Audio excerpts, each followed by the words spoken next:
Welcome to Plus Talk on Plus Life. We're all about turning positive into a plus. Today, I'm joined by Jalev Serrano and Skip Sams.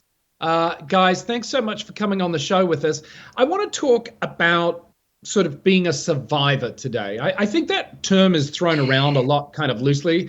Yeah, But, anyone who gets an HIV diagnosis has to survive the minefield that is stigma. Do you think that's a fair enough comment? oh, absolutely. It's definitely a fair enough comment. What did your HIV diagnosis do for you at the time, Skip? How did it affect you? At the time it affected me, I was actually in the depths of a crystal meth addiction. So I was, um, I was kind of oblivious. I was kind of unaware actually of a lot that was around me. And I know I became severely, severely depressed. And I just remember thinking nobody on earth could ever feel this lonely. And if they did, they shouldn't. And that went on for months, absolutely months. I remember sitting in my window, and it's so freaking bright outside, but it just seems so dark. Yeah, I hear that statement a lot. What about you, Jalove? Um, so when I was diagnosed, I completely went into denial mode because I was a young person being diagnosed at such a young age, and I was just like, couldn't be me, although I know I put myself at risk. I just was like, no. And then I just went into survival mode because it was just like, okay, well, it was in the back of my head, and then they confirmed my suspicions, but then I went in complete denial mode. But I was just like, I still know that there's something I have to do about this, but I wanted to live. I didn't want to die. Hmm. And so those were my thoughts. Yeah, I mean that sort of survival mode topic of this conversation. Um, Skip, yeah, if you don't mind me bringing up, I mean, you were It's fun. both victims of assault, Hmm. and obviously that plays a big part in how you ended up being diagnosed with HIV. So, on top of your meth addiction and the HIV diagnosis, you also had to deal with some serious trauma, right? Yes, and it's very. Thank you for letting me talk about this in this platform. A lot of times when I talk about my HIV status and so forth, I leave this part out. And the reason I do is because they're two separate issues. And I say that because, um, yes, I was a meth addict and I was promiscuous. I was using needles that I thought were all clean. And, and then this event happened. And that's usually what I call it, is the event, so that I can move on. Because what happens is a lot of time, well, people, like, you were raped? What do you mean you were raped? And how do you know that's how you got HIV? Because you were using needles, you were promiscuous. And how do you know that? And it's like skipped right over that, hey, this rape happened. This was 2004, and we didn't know that you could go to it was not known that you could go to the emergency room and get treatment right away. I It's thought it was my interesting. fault. Yeah, and I think a lot of victims of sexual assault um, believe somehow or another their actions led to what happened. Well, I shouldn't have drunk so much. Maybe I gave the wrong signals. Like there's a certain amount of blame that we put on ourselves as victims of sexual assault. You try to justify. I also think there's a stigma around men talking about being sexually assaulted. And then you've got the stigma of HIV or the threat of it and everything else, right, Jalov? Yeah. Um, for me, again, just like Skip, I didn't think or put the correlation between the sexual assault until later on into me learning advocacy and learning about HIV and being a outreach worker. That when it came to consent, so for me, my first sexual encounter was that I met this guy in a village. Of course, he was an older guy, but I lied about my age because during that time in high school, my popularity stemmed from me lying about having sex. And so I wanted to live up to my popularity. And so I knew I needed to lose my virginity. And it happened to be with this guy. And being so inexperienced, but I knew what I was talking about.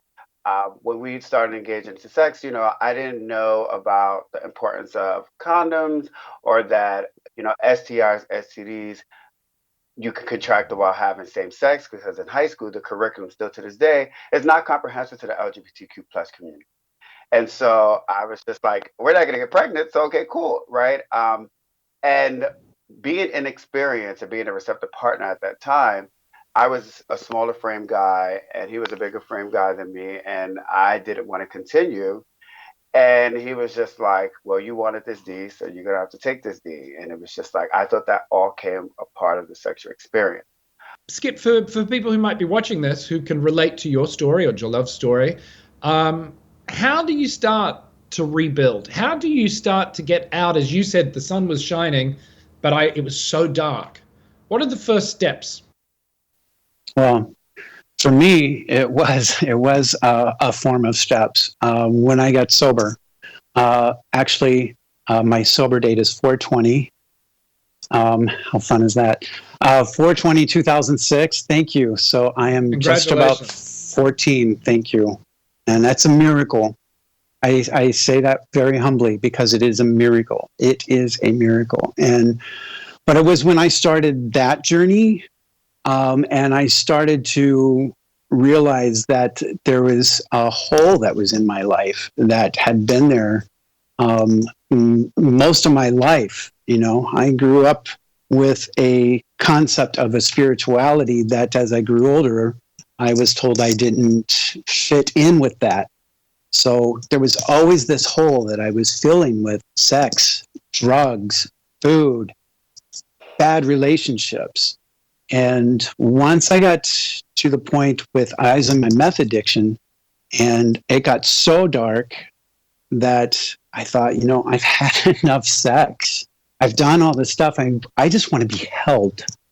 Right. And it, as you said, it all starts with that first little step, whatever that step looks like. Jaleb, what about you? What you work out there in the community? You are on the front lines of HIV advocacy and education. Yeah. What words of wisdom can you share for the person who's watching this who relates to all of our stories? My first thing is to say that it's okay not to be okay sometimes. I think we always get into the space of like superhero and wanting to save the person and telling them, you need treatment now, you need this, you know what I'm saying, without really meeting the person where they're at, because it's like, I don't promote treatment or anything like that unless we actually know what's going on in that individual mind. Because, if they're not in a healthy state mentally, there's nothing that we can do to offer them that's going to really hit home for them. Because that was my experience. I wasn't mentally prepared to deal with my diagnosis, but I was in treatment. So I really didn't take my care as seriously. I didn't want to take medication. And all those things took a toll that, I ended up having AIDS diagnosis and a form of cancer at such a young age because, they really, so many systems wasn't really focused on my mental health. So the first thing I would recommend to somebody is like, it's okay not to be okay. And to find a support system, even if it's just one person that you truly can trust and confide in, because nobody's supposed to walk or navigate this world or their journey by themselves. We live in a world with billions of people. You should be able to at least connect with one person. And once you're able to connect to that one person, start building your support system to get you to that mental place so that you can start engaging in your treatment properly and understanding what the doctors are telling you and understanding what services are happening, around you, and understanding how to navigate. Because the worst part is that you literally have to do a world shift. When you get a diagnosis, your old life, you can no longer live that old life. You have to now incorporate a new life mixed with your old life. Yeah. And I love what you said there. You said it's okay to not be okay sometimes. And I think we live in a society and a world now, forget the coronavirus pandemic, but we live in this society now where we're constantly having to smile and it's okay. And I think it's good to look for the positive, but I think it's also very healthy to sometimes be a bit grumpy or down in the dumps because it's really get yourself out of it, right? Yeah. It's really important right now to because I do try to do positive work, and send out positive messages. But a lot of my songs, people think, oh, he must be happy all the time. a lot of times I'm writing these songs because I need to hear something, and I'm not hearing it. So I write it, that comes through me and I allow that. But right now, especially with the COVID-19, I've had some days where I just had to allow myself to sit on my couch and just cry and watch my cat sleep and cry. And that's okay. Yeah, and you know what, guys? I think we can all relate that, to come back and say, this is about being a survivor. Well, we're all survivors, and life is a continuous journey with its ups and downs. And sometimes you get knocked down, and it's a little harder to get back up, but you got to get back up, right? Yeah, we're living in a Absolutely. pandemic within a pandemic. Yeah. Exactly.